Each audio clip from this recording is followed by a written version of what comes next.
Boa tarde, Mari. Boa tarde, Fred. É um prazer estar com vocês aqui nessa tarde. Todos os espectadores nossos queridos aí da Gazeta do Povo. Bom, é isso mesmo que você falou. A Justiça deu agora 20 dias para que a Janja e o governo federal se expliquem sobre essas viagens internacionais e seus gastos de dinheiro público. Vale mencionar que às vezes ela viaja de avião comercial, às vezes viaja de primeira classe, às vezes usa avião da FAB, mas em alguns casos ela viaja desacompanhada do presidente Lula, e isso para nós é gravíssimo, porque ela não tem nenhum cargo público. Ela não é ministra de nada, não existe transparência alguma no cargo de primeira-dama. Ela não foi eleita para nada, ou seja, ela não se candidatou, ela não participou de uma campanha, ela não passou por escrutínio público, ela só é casada com o presidente. E por isso ela não deveria ter acesso aos serviços públicos ofertados a um presidente, sendo apenas a primeira-dama. Isso deveria ser público, deveria ser transparente, e é caso, na nossa visão, de improbidade administrativa, e por isso entramos na justiça, para que a Janja não possa viajar usando o nosso dinheiro público, dinheiro de impostos, e principalmente viajar com aviões da FAB, aeronaves, desacompanhada do presidente da República. Então entramos na justiça, pedimos algumas coisas, mas de forma resumida. Primeiro, todos os documentos, comprovantes de viagem para levantar tudo que ela já gastou. Sabemos que diversas vezes a imprensa mesmo já pediu esses documentos, mas o Lula colocou muitas coisas em sigilo. Os gastos da Janja, grande parte, estão sob sigilo, então é muito difícil acessar diversos documentos. Eu também já tive outra ação contra ela no passado, em que eu entrei contra o seu gabinete paralelo e que o juiz arquivou o processo por falta de evidência, sendo que eu não conseguia acessar evidência nenhuma, porque estava tudo em sigilo. Então, um contraditório. Agora, nesse caso, foi diferente. A boa notícia é que o juiz aceitou a denúncia e agora deu 20 dias para que a Janja e a União ofereçam contraditório, ofereçam a sua defesa. Então, pedimos os documentos, pedimos acesso a todos os comprovantes. Em segundo lugar, pedimos para que ela seja impedida de viajar novamente, sozinha, desacompanhada do presidente, usando dinheiro público, recurso do pagador de imposto. E, por último, pedimos para que ela reembolse os cofres da União com todos os gastos de viagem usando dinheiro público que ela já teve, que ela já trouxe para cada um de nós. Então é importantíssimo, ao meu ver, que o presidente da República, a primeira-dama, deem o exemplo, que usem bem o dinheiro do pagador de impostos, e não é isso que a Janja tem feito. Pelo contrário, ela vai para Roma, vai para a Rússia, vai para o Japão, vai para Nova York, e fica deslumbrada, posta tudo isso nas suas redes sociais, enquanto o brasileiro muitas vezes não consegue nem pagar uma passagem de ônibus de uma cidade até a outra. Então, isso, ao meu ver, é muito grave e exige essa entrada na justiça, e foi isso que eu e o Jeffrey Schickini, meu amigo aqui, colega do Partido Novo e advogado também, entrou junto comigo nessa ação para que seja feita a justiça. E diferente da primeira ação, que eu entrei contra a União, dessa vez a gente aprendeu com o erro e entrei junto contra a Janja também, contra o CPF dela. E aí fica uma pergunta interessante. Será que ela vai contratar um advogado do bolso para se defender nesse processo ou vai usar também a máquina pública, a AGU, para se defender? A gente pode comentar um pouco mais sobre isso, até porque hoje Jorge Messias, ministro da AGU, deu uma entrevista defendendo a Janja, falando mal de mim, da minha ação. Foi um negócio bem interessante, mas a gente pode aprofundar nisso depois. Vereador, interessante a sua conclusão da fala, justamente a fazer uma pergunta sobre o Messias. A gente sabe que a AGU tem tomado uma série de iniciativas aí para interferir no debate público brasileiro. Recentemente, em março, a AGU promoveu uma ação contra o Brasil Paralelo em virtude de um documentário discutindo a Lei Maria da Penha. Nós tivemos agora também, na semana passada, a AGU expedindo uma notificação extrajudicial contra o TikTok e a Meta para pedir a derrubada de conteúdos ali envolvendo também a Janja e a sua ida para a Rússia e para a China com o presidente Lula. Como é que o senhor vê essa tentativa de interferência da AGU no debate público, ainda mais agora também desconhecia que o senhor mesmo sendo objeto de crítica pelo advogado-geral da União, que, frise-se, já é mencionado em alguns veículos de comunicação como potencial indicação do Lula para a vaga do ministro Barroso, que o ministro Barroso estaria pensando em se aposentar após sair da presidência do STF, já estaria em negociações com o governo para assumir um cargo de embaixador do Brasil em algum país da Europa, e, segundo essas fontes, o Messias seria aí um forte candidato à vaga de ministro do Supremo Tribunal Federal. Veja bem, Fred, ontem à noite mesmo, aí na última análise no estúdio que vocês estão agora na Gazeta, a gente estava comentando sobre a viagem da Janja e do Lula para a China, em que eles conversaram com o Xi Jinping, falaram sobre as redes sociais, a Janja principalmente falou sobre o TikTok em um momento em que ela não foi convidada a falar, não teve abertura para falar, mas foi lá e falou na cara do presidente chinês que o TikTok favorecia a extrema-direita aqui no Brasil e que por isso deveria ser controlado, e tomou uma trucada do Xi Jinping ali na frente de todo mundo, falou que, bom, o país é de vocês, vocês mesmos podem regular, até porque na China isso não é permitido. Isso me lembra muito o que eles querem fazer aqui no Brasil.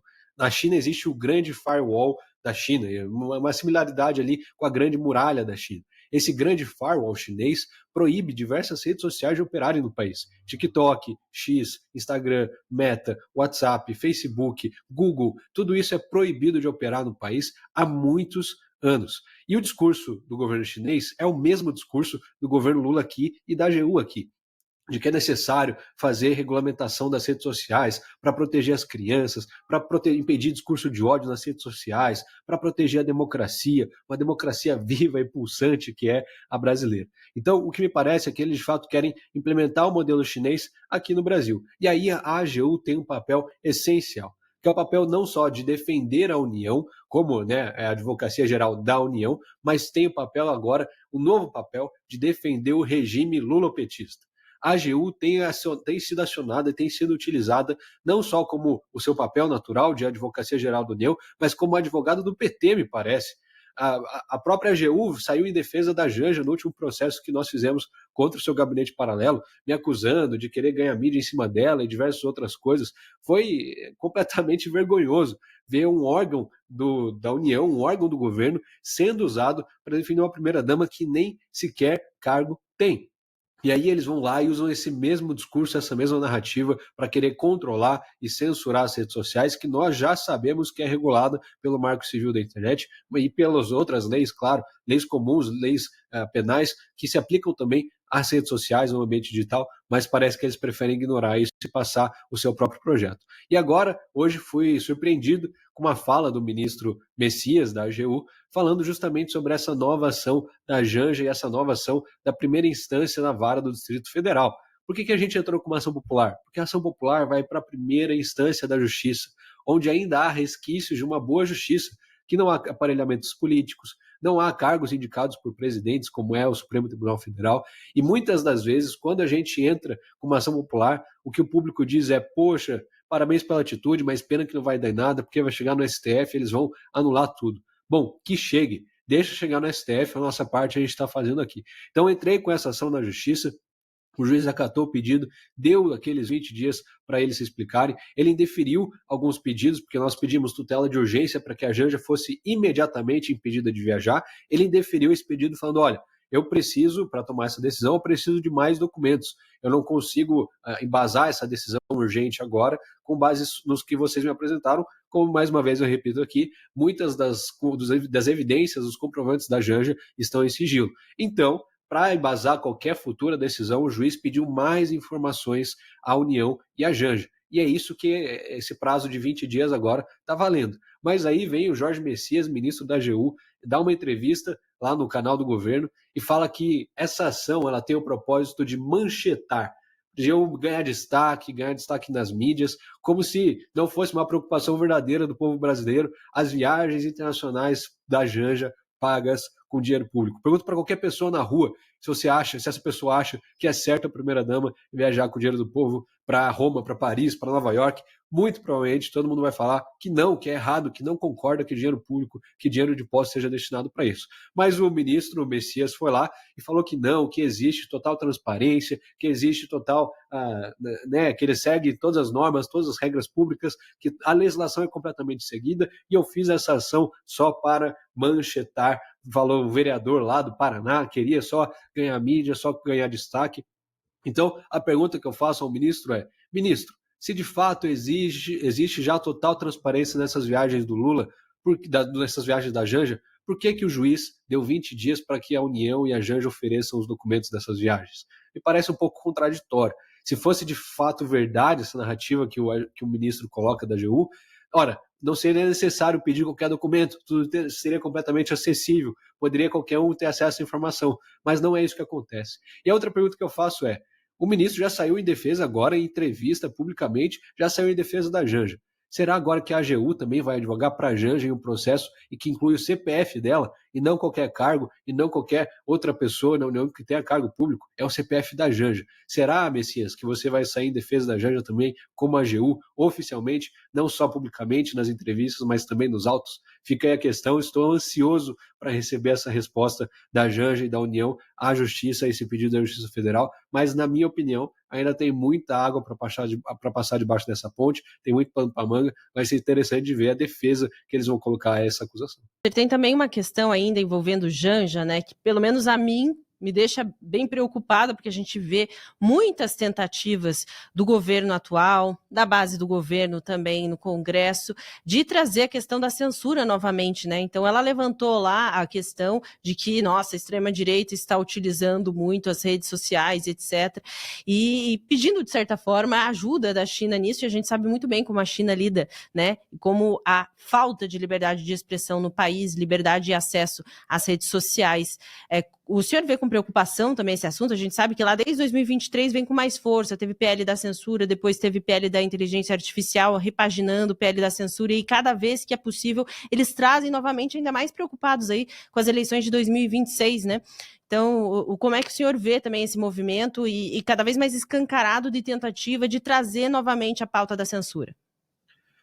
Veja, Mari, acho um pouco preocupante essa fala de ontem da Janja, de que não vão me calar, eu vou mesmo falar o que for em defesa das nossas crianças, o que for em defesa da regulação da internet, porque isso tudo é uma narrativa. Quando eles falam em regulamentar as redes sociais, aparentemente é um bom motivo. O brasileiro, em geral, ele é a favor de regulamentações, ele é a favor que seja normatizado alguma coisa, algo que não ainda está na legislação brasileira, mas nesse caso, isso não passa de fachada. Quando eles, a Janja, Lula, a bancada do PT vem falar que é necessário regulamentar as redes sociais, ora, qualquer pesquisa você vai descobrir que as redes sociais e a internet como um todo já são regulamentadas. Então por que eles estão com esse discurso de novo? Eu te digo por que eles estão com esse discurso. Porque eles estão perdendo a guerra de narrativas nas redes sociais, no ambiente digital. Pega agora, por exemplo, essa crise do INSS. Foi o escândalo bilionários, começou com 6 bilhões, passou para 90, já se fala em 220 bilhões de reais. Isso tem desgastado demais a imagem do governo Lula, tanto é que demitiram o ministro da Previdência, Carlos Lupe, afastaram o presidente do INSS. E olha, diante de tudo isso, vocês se perguntam qual que vai ser a preocupação do governo? Eles vão investigar, eles vão punir, eles vão demitir os envolvidos, vão montar uma força-tarefa? Não. Sabe qual que foi a preocupação? O vídeo do Nicolas Ferreira. Nicolas Ferreira foi lá, fez um vídeo sobre a INSS, está batendo quase 150 milhões de visualizações no perfil dele. Em 24 horas foi um dos vídeos mais visualizados na história da internet. Está lá no top 10, basta você pesquisar aí. Top 10 vídeos mais visualizados em 24 horas na internet. O Nicolas Ferreira vai ter 4 vídeos lá nesse ranking de crítica ao governo, e esse do INSS é um deles. E aí o que o governo faz? Fica preocupado com a sua imagem, não fica preocupado em responder o escândalo. Então eles vão lá, montam uma força-tarefa para responder o Nicolas Ferreira, montam uma cartilha de 30 páginas e distribuem para os deputados do Congresso, os deputados da base do governo do PT e do Lula, para que respondam esse vídeo. E qual que é o fruto de tudo isso? Não tem nem 10% do alcance digital do único vídeo original do Nicolas Ferreira. Ou seja, fica cada dia mais evidente que eles estão perdendo essa narrativa nas redes sociais. Eles não têm visualização, eles não têm engajamento, e aí o que eles fazem? Querem usar a força da lei. Para isso que era o PL da censura, ou o PL das fake news, como foi chamado em cada um dos lados ali no Congresso. O PL que queria não só regular as redes sociais, mas instituir um órgão do governo que iria ditar o que é conteúdo permitido e o que não é conteúdo permitido. É responsabilizar as plataformas pelo conteúdo postado. Ora, hoje o Marco Civil da internet diz que as plataformas são responsáveis pelos conteúdos publicados nessas plataformas, à medida que há uma ação judicial que conteste aquele conteúdo. É claro, elas têm as suas diretrizes básicas, que impedem ali certos tipos de conteúdo sejam postados. Mas, de forma geral, todo e qualquer conteúdo publicado em uma rede social, na internet, é responsabilidade do usuário, daquele que publicou. Como você vai responsabilizar a plataforma? Eles vão ter que transformar de fato igual a China, em que as empresas têm lá censuradores contratados para retirarem conteúdo do ar o tempo todo. Centenas e centenas de pessoas são contratadas na China, nas plataformas e nas empresas para fazer moderação de conteúdo. Me parece que é isso que o governo do PT, o governo do Lula e o governo da Janja querem fazer aqui no Brasil, com esse PL das fake news, PL da censura, essa nova versão que está chegando agora no Congresso uma tentativa de regular as redes sociais que não passa, de fato, de censura. Se eles querem regulamentar aquilo que já é regulamentado, no fim do dia o discurso certamente é sobre censura e não passa disso. A gente viu recentemente o caso do Discord. Saiu uma matéria em uma grande rede de notícias falando que alguns grupos extremistas se organizavam ali no Discord. E aí a gente viu o deputado Guilherme Boulos, do PSOL de São Paulo, vindo no Congresso no dia seguinte falando: nós precisamos banir o Discord do Brasil, precisamos proibir essa plataforma de operar em solo brasileiro, porque ela não tem representantes legais, não segue a ordem e a legislação brasileira, o que era mentira. A plataforma tem sim representantes legais no Brasil, e como toda e qualquer plataforma, está sujeita a pessoas ruins a usarem. E aí a Polícia Federal vai investigar, vai entrar com uma ação judicial e vai derrubar esses grupos específicos, como a lei já garante e já determina. Ou seja, o que eles querem é um Xandaquistão aqui no Brasil. Derrubar o X por 40 dias, derrubar o Instagram, derrubar o que for, à medida que eles vão perdendo o discurso. Porque eles não conseguem comprar essas plataformas da mesma forma que eles conseguem despejar rios de dinheiro na velha imprensa e conseguir ali a narrativa favorável a eles. Então me parece que sim, esse governo tem uma grande preocupação em censurar as redes sociais para que a sua narrativa, para que o seu discurso saia vitorioso, saia por cima, porque eles sabem que organicamente eles não são capazes de fazer isso, porque eles simplesmente abandonaram o povo. Eles não se preocupam mais com o que a população precisa, o que a população necessita, eles só se preocupam com as suas próprias benécias e o que é bom e benéfico para eles se manterem no poder. E aí, quando você esquece da população, naturalmente você não vai ter mais engajamento, você não vai ter mais as visualizações, e a direita hoje só está ganhando essa batalha no campo digital, essa guerra de narrativas no mercado das ideias, porque tem o povo do seu lado, porque tem as vontades populares do seu lado e se preocupa com elas, se preocupa com a inflação, se preocupa com o preço dos alimentos, se preocupa com os aposentados que estão tendo os seus benefícios descontados no INSS, se preocupa com tudo isso e tem colocado todas essas preocupações, e é por isso que a direita tem ganhado tanto nas redes sociais e a esquerda sai perdendo. E aí, para eles, se eles não conseguem comprar a rede social, eles vão querer censurar, e ao meu ver é para isso que esse governo tem caminhado. Guilherme, hoje a grande pauta dessa semana é o início da fase de produção de provas do processo contra o Bolsonaro e os demais acusados ali pela STF da tentativa de golpe de Estado. Você mencionou aí o Xandaquistão. Como é que você vê a atuação ontem do ministro Alexandre de Moraes nessa audiência ali, constrangendo tanto o general Freire Gomes quanto os advogados dos acusados? Olha, Fred, eu confesso que essa audiência de ontem eu ainda não tive tempo de assistir, a gente fica na correria do mandato e às vezes não consegue acompanhar tudo, mas eu vi as outras audiências, a de admissibilidade da investigação do Bolsonaro e outros réus ali, que se tornaram réus depois, né? E de fato parece que o Alexandre de Moraes, ele manda no Brasil. A postura que ele tem é de um autoritário, uma pessoa que não precisa apresentar provas, uma pessoa que não precisa seguir o devido processo legal ou o devido rito da legislação. Ele é a vítima, ele é o inquisitor, ele é o acusador, ele é o advogado da sua própria defesa, ele é o juiz do caso, ele faz absolutamente tudo. Ele abre inquérito, ele inclui quem ele quer, ele ouve quem ele quer, ele faz delação premiada com Mauro Cid até ele conseguir a versão que ele quer. Então, me parece que o Alexandre de Moraes não está querendo um justo julgamento. Está querendo, sim, que os seus inimigos, os seus opositores políticos sejam condenados. Já não há mais idoneidade do ministro do Supremo Tribunal Federal. A gente vê poucos ali levantando a voz e falando que, olha, não está sendo seguido o devido processo legal, como o Fux falou já diversas vezes. Olha, essas pessoas que estão sendo julgadas aqui, a pena deles, o processo deles, não deveria ser aceito pela STF. Isso deveria ir para a primeira instância. Eles não têm foro privilegiado. Esse caso não deveria estar aqui na primeira turma. E se tivesse foro, não deveria ser julgado na nossa turma, deveria ir direto para o plenário. Deveria ser julgado por todos e não por poucos.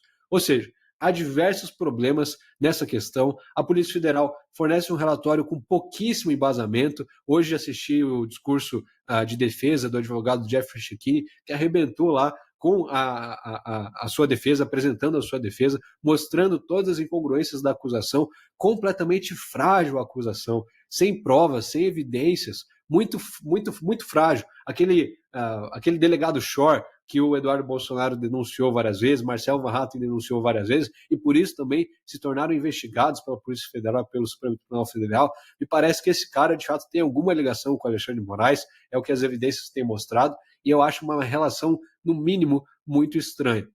A Polícia Federal embasando as narrativas do Supremo Tribunal Federal através de um delegado específico. E aí faltam provas. Quando entra a narrativa política dentro do tribunal, saem as evidências, sai o devido processo legal. É isso que o Alexandre de Moraes tem feito. Ele quer, de fato, mandar, não só em Brasília, o tribunal do Alexandre, mas em todo o Brasil, banindo a plataforma que ele quiser, investigando o que ele quiser, condenando quem ele quiser. E é por isso que a gente tem pedido tanto por anistia. São centenas e centenas de pessoas presas por um suposto golpe que nunca aconteceu, uma tentativa de golpe que jamais foi concretizada, um plano que ninguém sabe como foi feito, quem participou, de que jeito que foi escrito. Há só narrativas aqui, narrativas acolá, e ninguém traz evidências concretas disso. Então é urgente, extremamente necessário que essas pessoas que foram condenadas e que estão presas até hoje por um golpe que nunca aconteceu sejam soltas, sejam libertas. Olha, é de quebrar o coração. Essa semana, nesse final de semana agora eu estava lá em Maringá, acompanhando a Expo Engá, a palestra ali do Nicolas Ferreira, do Romeu Zema. Enquanto ele falava, duas mulheres ali, senhoras idosas, foram na frente do palco com uma faixa: Nicolas Ferreira, nos ajude a libertar nosso irmão que está preso no 8 de janeiro, que era cuidador da nossa mãe, uma senhora idosa de mais de 80 anos, completamente frágil. O cuidador dela foi preso pelo Alexandre de Moraes no 8 de janeiro e continua lá até hoje. Isso tem destruído famílias, tem acabado com centenas e centenas de familiares brasileiros e precisa urgentemente reaver a justiça, porque o que está acontecendo no Brasil a gente não pode admitir. Isso em lugar nenhum do mundo é admissível, e o que tem feito Alexandre de Moraes no STF é mais uma evidência de que a democracia no Brasil já acabou faz tempo e, de fato, a gente está vivendo um Xadaquistão. Ótimo. Vereador Guilherme Kilter, muito obrigada pela sua participação. Apareça mais vezes aqui no Entre Linhas. Com certeza. Obrigado de novo, Mari, Fred, parabéns pelo programa e que Deus abençoe vocês.